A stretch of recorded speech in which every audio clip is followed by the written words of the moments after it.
Hola Mocosas, bienvenidas una vez más al podcast en donde hablamos chismes, tramos familiares y hasta de tus primas y tías, ¿ves? Welcome back to another episode of Mocosas Anónimas. I'm your host Alex Brayan, and today I have a very special guest with me. Her name is Hidden Hills. Yay! Thank you so much for coming, Brayan. Of course, thank you for having me. I'm so excited to be here. I'm so excited. I really wanted to bring you on here because obviously, like, bitch, you look fucking sickly, first of all. Thank you. So I'm a huge fan of drag and the art form and everything you guys do. So I've always admired everything you guys do. Like, and I've already gotten to watch you perform before. So and you're fucking sickly. I know. So, and I appreciate you for coming out. It's hard getting people from a small town to come out. So yes. All the love and support is always appreciated. Yay, definitely. So I want to start with kind of giving you guys a little backstory. I'm gonna go ahead and hand it over to Hidden so that she can kind of tell you guys a little background story, who she is and how long you've been doing drag. So yeah, of course. So like Brian said, my stage name is Hidden Hills. I'm part of the House of Hills. I have two lovely drag mothers, Halo and Holly Hills, which we'll dive into I think a little bit later. Yes. Yeah. I've been doing drag for a short, like 2 years. 2 years? Yeah, I've only been in a drag family though for about a year solo. I was kind of doing it not even on stage, I guess what you call like a bedroom queen, you know? Okay, yeah. Which was... So did you start with like social media, like doing your makeup and stuff and posting on social media, or? So the very first time I wasn't actually like going on social media, I was doing like boy glam, I guess you would say. Yeah. I wasn't doing like brow blockage or anything. Yeah. I was trying to be, I guess, the James Charles fantasy. Okay, yeah. The thick brows and the heavy cut crease. Yes. You know? But that all led to here. So, you know, but no, it's only been 2 years. I was like, yeah, 2.5. But I've been watching people do drag and watching Drag Race, of course, since I was a freshman in high school. So always looking up to people who've done makeup in general. Yeah. People like Bretman Rock before. When would you say was the first time you did your makeup? Ooh. I mean, I was always doing my makeup when I was a little boy, you know?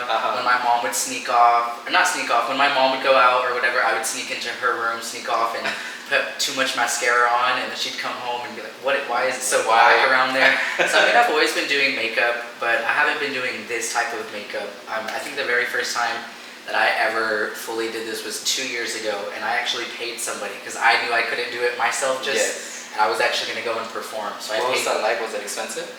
Yeah, and I actually learned now that I was probably overcharged way too much, but at that time point, it was like the only person I knew that could do good makeup, drag makeup or whatever, and I knew if I was going to go out and do a performance, I wanted to look at least correct and not busted and made fun of. You know? So I was willing to pay the $100 that it was for the makeup, then the $75 for pads, and then this person was trying to scam me for even more money. Yeah. Oh my god. Yeah, now that I know what it takes to do, I'm like, it should not have been that much. Yes, because it can take a lot of money. It takes a lot of money and a lot of patience and a lot of time and effort. Yeah, like you, bitch, y'all are talented, so. Thank you. Because I've always thought about, like, I'm always like, oh, I want to do drag, I want to like get in drag to see like what it's like. Yeah. But I don't think I have the patience. It definitely takes patience. There's still things that I learn every day. Yeah. You know, every time I do my makeup, I reflect back. I like to look at the picture of when I last did it, so I can be like, okay, I loved this, but I didn't like this, so let me change it, but apply what I did. Yeah. Always learning, always learning. Whether it be makeup, hair, shoes, performing, you're always learning something new. Whether it be from yourself, from your drag mom, or somebody else you see perform. Whether you like to, or let me speak for myself, whether I like to admit it or not, you know? But you do get influence from within your community, people you see perform. So how old were you whenever you said that you paid somebody to do your makeup? That was 2 years ago. I'm 24 now, so 22. 22? Okay, so you would say that you've been doing drag for a full 2 years since Yes, then. the very first time I ever got put in drag though, I want to say was 2018 or 2019. Okay.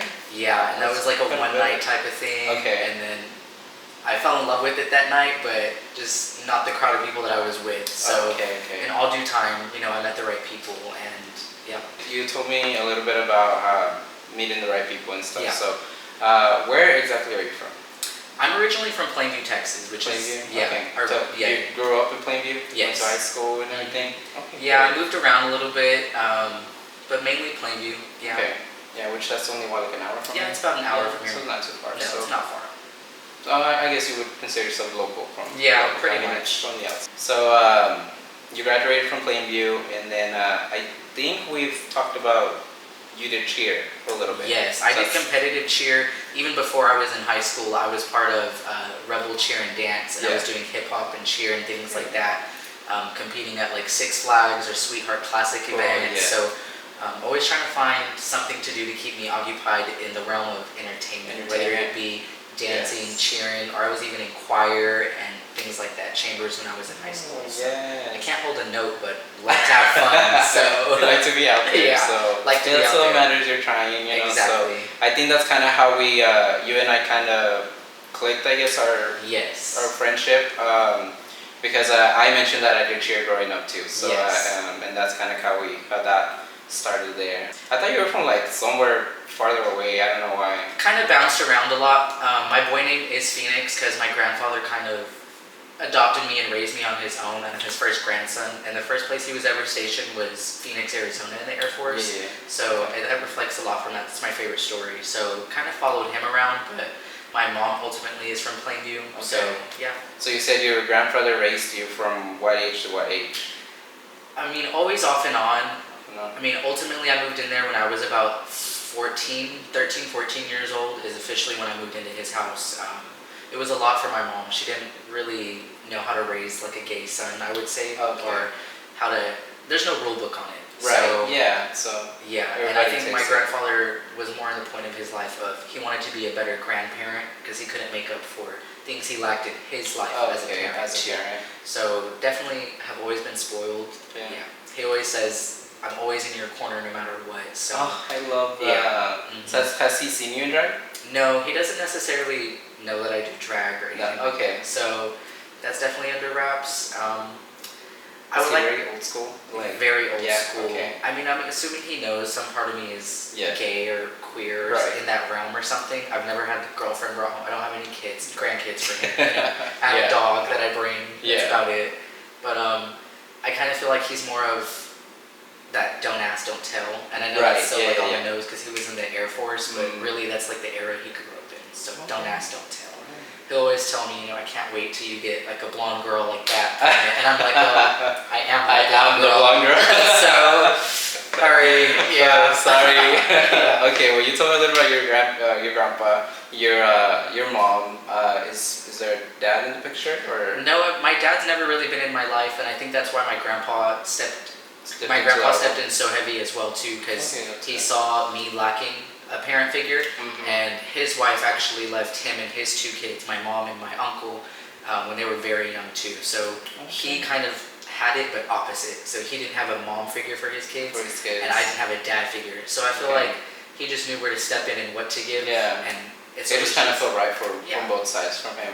Exactly. And that's always been my best friend, and to this day is my best friend. Oh, that's good. Oh, I love that. Oh my gosh, that's so good. Because like, I mean, I didn't grow up with a father figure either up until I moved to the States, and I was adopted actually by my aunt and my uncle. So from then on, I had a dad, but from before I moved here, I never really grew up with that. So. Right. And of course, there's always things that you miss because you know he's not my father. Granted, he did everything and still does everything he can, but there's things that you'll always miss that you don't get as a father figure in your life. So definitely navigating through those, and as I'm getting older in my mid-20s, later 20s, you're learning, you know, how to navigate through those, I guess. So you tell me you're from Plainview, which is obviously a little tiny town, a lot smaller than Lubbock. What was that like growing up as a queer kid? So growing up as a queer kid in a very small town, I don't want to be so on the nose and be like, oh, it's like every Lifetime movie you see, but I mean, it really is. Like, you know, you're either so in your own realm and in your own circle that you're so focused on getting out of that town, and I feel like that's how I was. You know, any fight that I would get in with my mom or my grandpa, or you know, I threaten them like, well, that's why as soon as I graduate, I'm out this fucking door, you know? Which I look back on now and I'm like, well, I guess I didn't go too far, but I'm still planning to get the hell out of Texas, you know? I mean, nothing wrong with Texas, love my home state, but I just have always felt like it's been, like I've been isolated or singled out when it shouldn't be like that, you know? There's just so much more out there. So there is. You definitely feel like there's more out there for you. Like. And I grew up in what's called like the prayer belt, every block that you turn in the panhandle of Texas, there's at least 5 churches. So yes, okay. Just grew up, always felt like it needed to be hidden for what made me different, and I never liked that. I never wanted to do that. So is that how your drag name came about? No. No? No. Okay, so where did that come from? Hidden is just because I joined the House of Hills, and there's Holly Hills and Halo Hills. Oh, so you're like, okay, bitch, I need something with an H.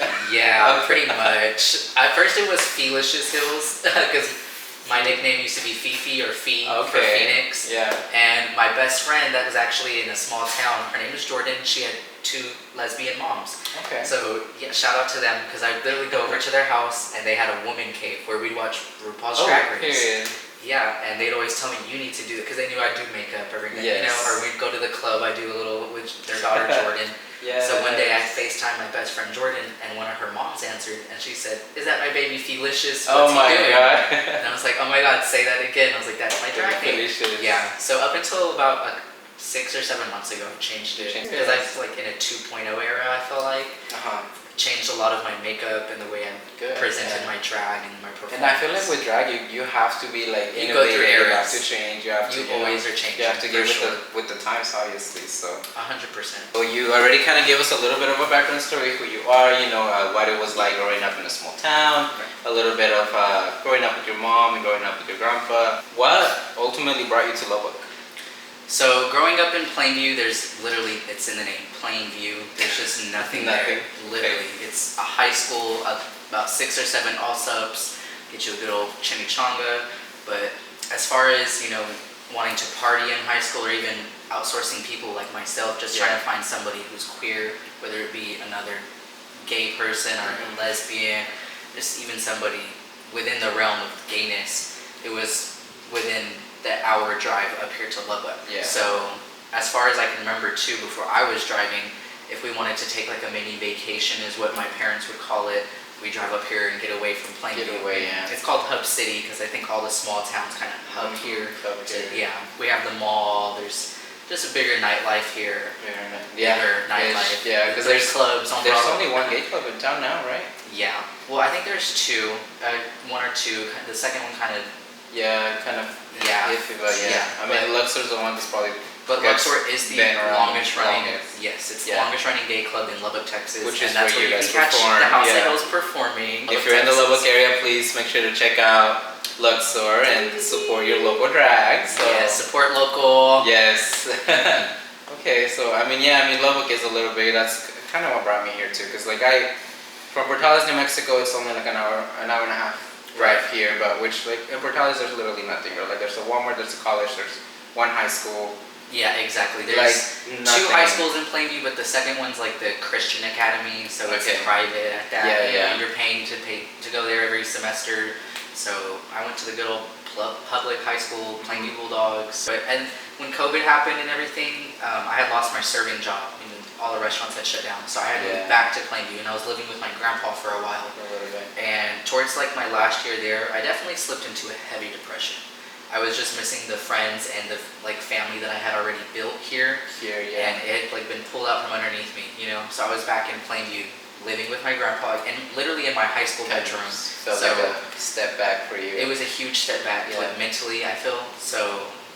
Yeah, I feel like that's kind of where Hidden came in too, because I was doing Felicious while living in Plainview and driving here and going back and forth and having to hide a lot of her because I was with you were living with your grandpa, Yeah, for sure. So now you walk into my house now, it's gay boobs and wigs and a Barbie and it's great. So I really feel like a 2.0 for sure. 2.0. I can't wait to see what my 3.0 is. Oh my gosh, imagine. Forever evolving, Yeah. I always feel like you should always want more, never be content. So. Yes. So you talked a little bit about how COVID impacted you because you lost your job, had to move back. It was just a big change as far as not having a job, I was serving and still serving tables on the side now.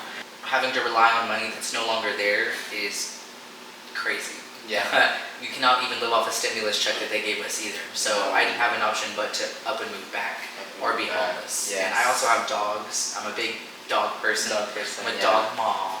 So definitely just had to do what was best for me in that time. But towards the end of it, like I said, I slipped into a heavy depression just because I was missing everything that I had already built here, and literally from the ground up. Like, I had gone from sleeping on one of my best friend's couches to now having my own home, to your own apartment, to now back living with my grandpa. So it was a big mental setback, but now I'm back to living on my own and my own job again and meeting people.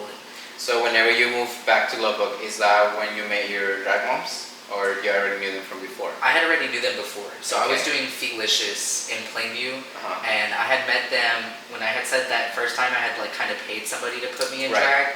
That was like the second time really, because the first time I got put in it, and then fast forward again, I wanted to go. I had been asked to perform for my friend's birthday. And she was like, yeah, I remember when you did it, you were so pretty, please come out. Yeah, and I was like, okay, I'll pull her out of the closet. So I paid this girl to do my makeup and pull her out of the closet, and that's the night that my drag moms had actually seen me, and they had literally the next morning, they were like, hey, we want to meet with you, let's go have lunch. Oh my gosh, great. Yeah, so we went and had lunch. Said, I want to adopt you. Literally, they were like, actually this luncheon is an adoption, so here's the papers. Oh, I love that. Yeah, and literally I've met my soulmates from there, and my best friend, Austin, Holly. I love TJ, but I mean, me and Holly have kicked it off. That's really my soulmate. Yes, and it's funny because when you texted me earlier, oh, can Holly come? She helps with my heels, with my hair. Yes. We always alternate too. So if I'm performing one weekend, my moms will come in and they'll be my helpers, my dressers. Yes. You know, one person got me with my hair, my corset. I love that. And whatever. So if she's performing, then it's my turn to step in. We just alternate through our performances. So I mean, it's what a house family. is for. So that's what a house is for. What is that like? What is being in a drag house? Is that for sure. So as far as my perspective, I can give you is being like, I feel like I'm kind of unique because I have two moms. Most people that you ask normally have one drag mom. I have two, and they're drag sisters. So they started their drag career ultimately the exact same time, the exact same night, literally sharing the same wig. That wasn't even theirs to begin with. Somebody's mom was, but you know. So just being able to tell you they definitely have their pussy stepped up on a level that I'm trying to get mine stepped up. Right. So it's definitely intimidating in some ways, but at the end of the day, they're there to help you. I mean, and you see what they can do, and it exactly, it's encouraging. Makes you excited, it encourages you. Exactly. Yes, and it gives you that drive and that fire to want to be better. And I mean, that's good. There's always got to be some type of like, I don't want to say competition, but healthy, friendly. For sure. And it also helps that we wear the same size, like in the dresses. Okay, can't speak on these size 14 bitches. And you're fucking tiny. You look good. Yeah, I wear a size 8 because I'm a little woman. Yeah. But my mom's are like a 14. It's an open toe, maybe a 12. Oh my god. Your dragons are gonna drag you after this. Yeah, it's okay. You'll have to catch me first. I've gotten to see Holly perform before, and I remember. Okay, whenever you first told me you were gonna perform, and like obviously we got excited. We're like, oh yeah, let's go watch Hidden perform and everything. And then whenever you told me your drag mom was Holly, I was like, wait, I think I know her because if I'm not mistaken, we're from kind of close by town. So I think I watched her perform once. Might have been like maybe a year ago or two. Yeah, she's definitely been performing a lot longer than I have. So there's definitely a good chance you've seen her or Halo or them together. Yes. They've done a lot of duets. So. Yes, and the reason why I remember was because like, oh wait, that's my hometown, or not exactly my hometown, but like that's right your there. area. That's my area. I was like, wait a minute. So obviously I didn't know her growing up, but I knew the hometown, and that's kind of how I clicked when you told me that was your drag mom. And that's like, crazy. That's just how small the world is. You know so small. Yes. And it's funny because the towns around here. When I had first met my drag moms, we were going through pictures, and I was like, you want to know something crazy? I was like, look, I have selfies with y'all two, with me as a boy and them as, and drag. Because I would go out to their old club where they would perform, and I want a selfie, and those are some of the queens I would look up to, and be like, I want to do drag like that, I want to look like and that. It turned out for the better for you, because now these bitches want to wear my shit. God damn it. But they came to you and they asked you to be their daughter, Exactly. So I mean that's honestly that's very inspiring, because like knowing, I mean looking back now, like you said, you going to their shows, like, oh my gosh, let me take a picture, like I admire you guys, like you guys are fucking sickening, basically, you know, and like I really like what you do, to now fast forward 2 years or a year and a half, and now you're in that house, like you're part of them. So yeah, it's really weird to think of it that way too, but it all has happened full circle. Okay, so professionally speaking, you've been doing drag for quite a few years now. What is next for Hidden Hills? Like what? So as far as wanting to push myself, I like to say, I don't even like to say because I don't want to put myself into a category, but fashion is kind of where I have the most fun. Yeah. Being able to either make something completely from scratch or something that you see in your head and you try to sketch out and stay up 3 nights in a row stoning and sewing, or being able to go to the thrift store and turn it into something completely new. So you sew? I'm learning, and I can sew. I can thread a needle. I can use my machine, but I'm definitely not the head seamstress of the house. That's definitely Holly. Yeah. Yeah, but I'm getting there for sure. Good. Yeah. I mean, and even like for example, drag race. Like you see all these queens that make it to drag race, and half of them don't even know how to fucking sew. So I'm like, I feel like that should be like number one. No, I could definitely whip out like a pair of gloves and a panty if I needed to. You know. Good. On a scale of 1 to 10, that would be like a 6, a 5. Okay, but you're getting there. Yeah, and I mean, for only Yeah. actually been doing drag for 2 full years. Like exactly. Actually. Yeah. And we push ourselves, you know, every time that we're together too as a house. Like my mom right now, Halo is in Queen of the Ring, which is a competition happening at Club Luxor. Yes, so come out and support her. But every 2 weeks she has to perform a new challenge, new category. So we're coming together as a house and brainstorming not just her idea, but all 3 of us, and making it and executing it out to its fullest potential. You talked about challenges. Like what are some of the challenges they're doing at this competition? Yeah, so Queen of the Ring right now is entailing as far as getting a category every weekend. So for example, they did like botanical bitches, and that's one of those nights that my mom Halo won. We whipped out a cactus costume for her, full head to toe, and she had cowgirl pleaser stripper boots on with rhinestone fringe. Okay, I'm gonna need a picture because I for sure. We'll insert pictures here. But and then you have to present it and kind of perform to match something with what you're wearing. So she loves Beyonce, and she did like a It was great. Especially right now, Beyonce's little country era. Oh my gosh. Honestly, I'm kind of living. It was great. She did that. She was a cacti, the house fucking down. She won that night. Good. So shout out to Halo. Okay, so mainly like outfits and designing challenges. Yes, it's kind of like, it's definitely inspired by Drag Race for sure. It's just kind of like a shorter Queen of the Ring type of competition. Cool. More of a local title, if you will, Lubbock happening. But we have girls that were driving from San Antonio trying to be on here. Yeah, for sure. That's cool. So, but we've already kicked them out the competition. If the Hills is gonna do it, we're gonna do it big. We're gonna do it right, and we're gonna win that. And drive 6 hours, but we're gonna send you right back. Exactly. Thanks for coming to see the performance for the Hills. Yes. Yeah, for sure. That's exciting. So, have you gone to perform anywhere outside of Lubbock? Yes. So last Pride, we actually did brunch in Amarillo at the Drunken Oyster. And we're looking forward to hopefully being able to do another Pride show there. That was really fun. I had to perform 6 times in total for that brunch show. 2 numbers per set. So, and there was 3 sets. So 2, 4, 6. So we each performed 6 times. All in one day? Yes, within a brunch setting. Yeah, it was like one happened at 12, one happened at 2, and one happened at 4 or something like that. Oh my god. But we made some really good coin. Our booking fee was good. The money we made there was good. The restaurant they fed us food and free alcohol that day. Good. It was a really good gig. Okay, that sounds actually really fun. And we're always looking to outsource for more shows. So if you're watching and you like what you see, yes, please. For sure. Yeah, definitely. We're always ready. Did you guys perform as a house or? I mean, we were there as a house, but we each performed individually. Did you ever do any numbers together, all 3 of you? Yes, we have. Last time that we had a Rue girl here at Club Luxor, we had Dawn from season 16. We had Dawn from season 16 of RuPaul's Drag Race at Club Luxor, and the House of Hills performed.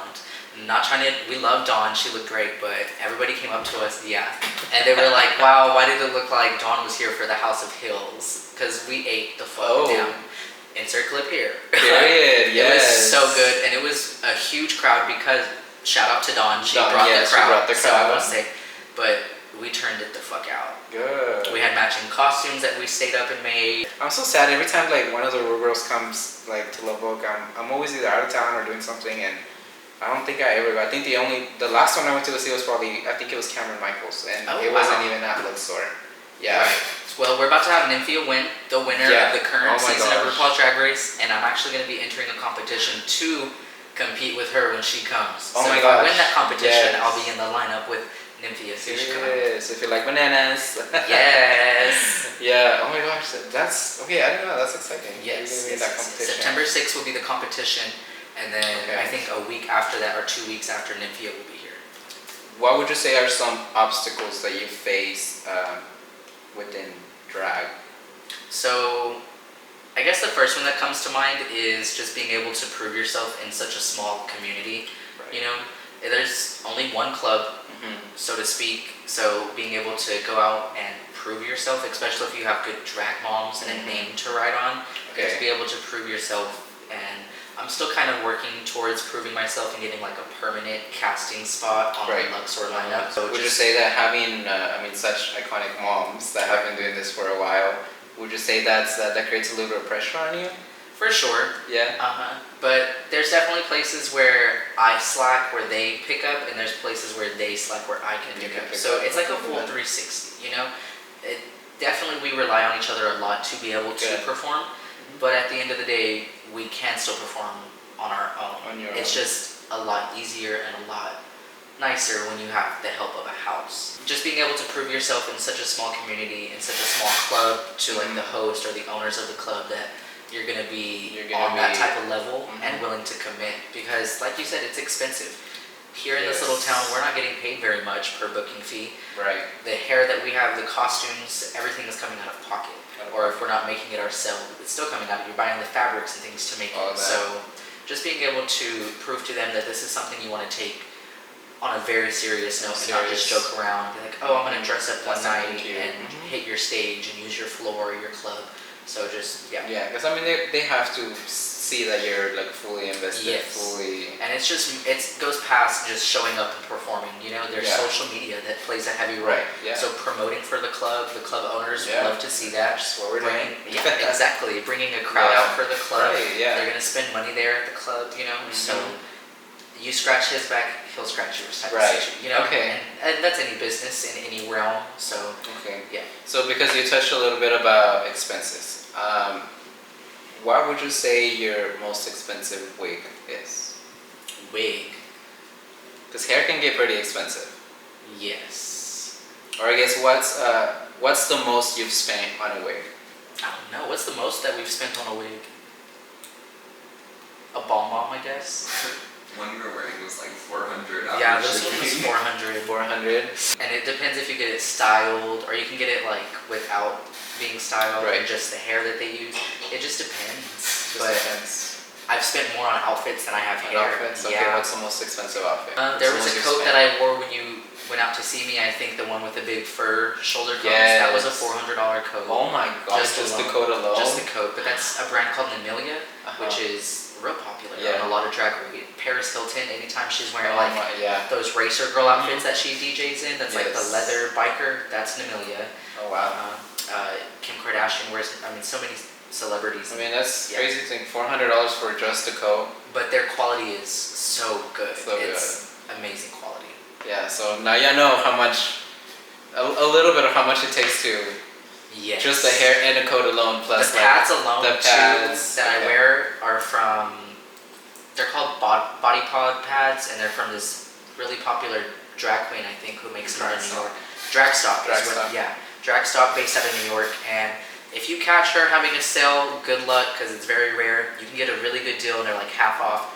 But I think these were almost $300. $300? Yes. And you get them matched to your skin tone, and it's just a lot easier because she makes them custom in like her custom pattern of shorts, pantyhose shorts with a drawstring, so they just go on so much easier, and they cinch you in and match to your tights, and they smooth out real nice. So I've seen videos of like people making their own pads. Did you ever like make your own pads when you first started? When I had first paid that girl to put me in drag, I didn't have any pads because I didn't have the money yet for you know. For $300 pair of pants. Exactly. Yeah. So she charged me $75, almost $100 to make me some. Okay. That were so horrible. Now that I look back at them, they were so lopsided. They were disgusting. I overpaid for lumpy pads that were probably used before me that just got like reshaped. They probably just got reshaped. They used a turkey carver to like try to. Okay. Which is the way you do it.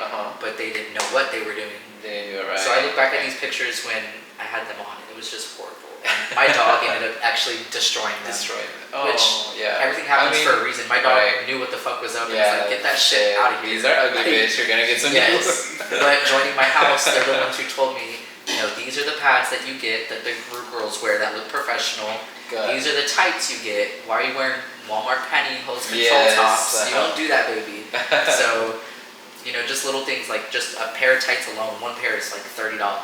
And we wear anywhere from. They look great. So. But yeah, we wear 3 to 4 pairs of tights to help smooth out the pads. So that's 30 times 3 or 4 plus your pads plus the shoes and the hair and the nails and the makeup. Because makeup's not cheap either. It sure isn't. And this is a full face of Jeffree Star today, actually. Jeffree Star. Okay, I period. love Jeffree Star. That is drag queen makeup house down. Yeah, my friend Roberto's like obsessed with Jeffree Star. I love Jeffree Star. Stays talking about him. So yes, anytime that he has a mystery package out or I have the money just to spend, it's on Jeffree Star. You need to get with Roberto because he can talk about Jeffree Star all day long. And Kimchi has some great makeup. Yes, but those are my top 2 ride or die. Wow. Okay, so it's definitely expensive. So it's expensive, girls. Support local drag. Bring your ones, your 10s, your 100s. When you come to a drag show, please, and just tip your servers accordingly too, because that's where my money comes from. Right, you're a server too. Yes, so tip them accordingly. Yes, I mean, working in the service industry and doing drag like that, and having your own place like that can be pretty expensive. Oh yeah, definitely. On a server salary, like yeah. I'm speaking from experience because I've done serving my entire life. Too, and it sucks because I definitely want to be at a point in my life where I say all the money I make goes to drag first. But I'm not there right now, so all the money I do make goes to bills first. And then drag after that. So drag after. But you'll get there, so yes, that's good. You're definitely on the right track. I mean, for 2 years you obviously look fucking good, so. But yes, it's not cheap. I mean, you don't have to have money to do drag, but having money definitely begets better drag. Gets better drag. Jinx Monsoon. So, okay. yes, it helps a lot. It definitely fucking helps. So I was gonna ask you about how you budget for obviously for your outfits and everything. You touched a little bit on how you eventually want to get to where everything you make is drag first and then bills. Obviously you do bills first and then drag. Do you budget like throughout the week or like? So definitely if there's like a performance coming up, like how I had my birthday show. Yes. I'll definitely budget within like a 2-week time frame. Well, like I had that coat, that was the first and only time I've ever worn that coat, and I've had it since December. So I spent that money on it, kept it in the closet since December, and then like that little black PVC panty thing that I had with it, I bought 2 for like $100 and something, and it was just in my closet for a while. But I mean, you can either budget, like if I want a new hairpiece or a new shoe or something, I'll give myself that 2 weeks or the week to hustle and make as much money as I can. And I'll allow myself to spend whatever I made in that 2 weeks towards drag. Okay. So yeah, as long as there's not like a deadline coming up, like I have 48 hours to do my utility bill or it's cut off, then I won't do all that. Yeah. But yeah. So drag's definitely expensive, very time consuming. Yes. How long does it take you to get in full drag? That's a hard one to answer. I feel like it depends on what I'm wearing. Yeah. But I need at least 4 hours. 4 hours? Yeah. It depends more on what you're wearing than like doing your makeup and installing the wig and everything. For sure. Especially if I'm wearing something that I want to like match. Like if I'm gonna wear something pink, I feel like I'm gonna try to do like a pink eye or something, you know? Okay, yeah, right. And like I said, every time that I do my makeup, I like to reference back to old pictures. So I can spend a lot of time like nitpicking little things. That. Yes. Okay. I spend the majority of my time doing my eyebrows and my eyeshadow. Nice, yeah. As far as the base makeup, that gets whipped out within the last like 30 to 40 really good. Thank you, I appreciate that. I don't know, if I had 8 hours to spend doing my makeup, I would use all 8 hours. Okay. Yeah, but 4 hours really is like, if I have to perform at 12:30 and I need to be there at midnight, I'm gonna start getting ready at like 5:36. 5:36. Oh my gosh. Yeah. Yeah. But it's also a whole. I love the process of getting into drag. Yeah, because I mean you enjoy it, so it's fun out the end of the day. So. Here lately too, it's become a ritual to like get Chipotle. Okay. Like, smoke a little blunt, and then like put on the robe. Yes. And then the contacts, and then like the playlist. Okay. So it's just like a whole process. Yeah. A whole vibe. So at the end of the day, it's your you time. So exactly, and that's where I have a lot of the fun too. Is transforming and yes. getting to try new makeup skill or new tricks and things. So if, like I said, if I had the 8 hours to do my makeup every time, yes. I would use the full 8 hours. 8 hours. And so, as far as nerves, do you get like super nervous right before you perform? Always. Always? Always. Yeah. Mm-hmm. And I always get told too, if you're not nervous, it's because you don't care about what you're doing. So I always try to tell myself, but I mean, just like last weekend when I performed, I was right there in that little tunnel before I came out, and my drag mom came and she was like, "You're gonna fucking kill it, like it's fine." And you did. I saw that clip. Oh my god. But no, so I'm always nervous, and I always feel like I get butterflies in my stomach too. Sometimes a little gassy, but it's the truth. Yeah, the nerves and everything. But as soon as I go out there to perform, it's like the butterflies go away. So the adrenaline takes over. And the adrenaline takes over. It's kind of like cheer. I mean, I remember all those days too. Oh my god. There's even parts when I'm performing where I feel like I kind of black out, and not to the point where I like need medical attention. No, but you're fucking killing it. Yeah, you're kind of just in the zone. Going, yeah. You're listening to the music, and the crowd is there. You know, you just spent the hyping past you 5 hours doing your makeup. And we do 5 hours of makeup for a 4-minute performance, so that's insane. Yeah. It's easy to black out because you're having a lot of fun. I feel like. Good, yeah. So, yeah. Yeah, I mean, at the end of the day, you have to have fun, so you have to enjoy what you're doing. Exactly. So. If you take the fun out of it, I feel like it's not worth it at all. Is there anything you wanna share that since you have this platform right here right now? Anything you tip your local drag queens? Yes, please. Support local drag. Yeah, just support local drag. Remember that if you respect us, we'll respect you. You're coming into our space and you're there to see us. We get that, but respect our space and we'll respect you. Good. You know, bring enough ones to tip and you'll enjoy the show. Yeah. Ones, tens, hundreds. Yeah, I prefer 20s. Settle for ones. Get rid of the loose change, and then when you see me, have the 20s and 10s and 50s ready for sure. Oh, that's good. Well, at the end of the day, it's good that you love what you do. I mean, you're obviously on the right track. I want to. We're getting close to the end of this episode, so I want to ask you, where would you see yourself in 5 and 10 years professionally? For sure. Drag queen. So, in 5 to 10 years, where do I see Hidden Hills? That's a big question. Definitely not in Texas. Mm-hmm. And if I am still in Texas, it's because I'm traveling back and forth from state to state. I definitely am applying to be on RuPaul's Drag Race, and so are my drag moms. Just pushing ourselves to do bigger and better things. Hopefully hosting a show at Club Luxor at some point. Yeah. Being a permanent cast member there, and just traveling around, being able to perform in bigger cities, maybe even bigger states, things like that. So that's where I see myself in 5 to 10 years for sure. Okay, one more question. What is that process like for RuPaul's Drag Race? I mean, you've already submitted. You definitely, it's a long process. Whenever you're sitting in an audition tape, it's kind of like for the year ahead of time, if that makes sense. Because they'll film and then keep it kind of edited and hidden under wraps, and they promote and things like that. Auditioning for RuPaul's Drag Race is expensive. I bet. Yeah, anytime that you audition each year, you're not allowed to like repeat any of your looks. So, you know, per tape you can't have any of the same things. So you gotta be able to switch it up. They wanna see like a minimum of X amount of looks. You get a set list of songs that you're allowed to use that are like RuPaul songs, you know? Because they're copywritten or more than likely or something like that. You have to have X amount of performance minute videos edited into your audition tape, and then you have to upload it to like Dropbox and things like that. So it's a full process. It is a full process. Wow. It's like one long ass TikTok video, you know, that you're sitting there and editing. Yes. It's like almost 20 minutes worth of video of you in drag and the best performances and looks and hair and makeup that you can give, all wrapped into one thing. One little thing. Hoping that it's good enough to get somebody's fucking attention.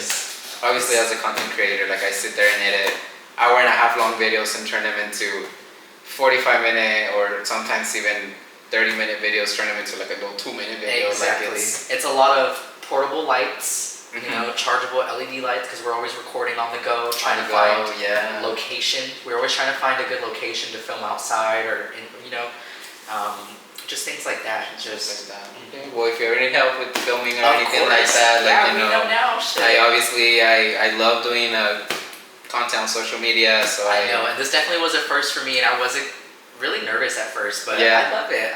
We talk. It's fun. We work together. So so that's kind of how like we knew us each other. talking at work, but I got a wig on today. Wig and everything, looking sickening. Oh my gosh, it looks so good. Oh, thank you. Yeah, so well, that brings us to the end of this episode. Hidden, thank you so much for being here. Thank you for having me. This was so much fun. Yeah. And ya saben, cualquier chismecito me hablan y me saludan a sus tías mocosas. Bye.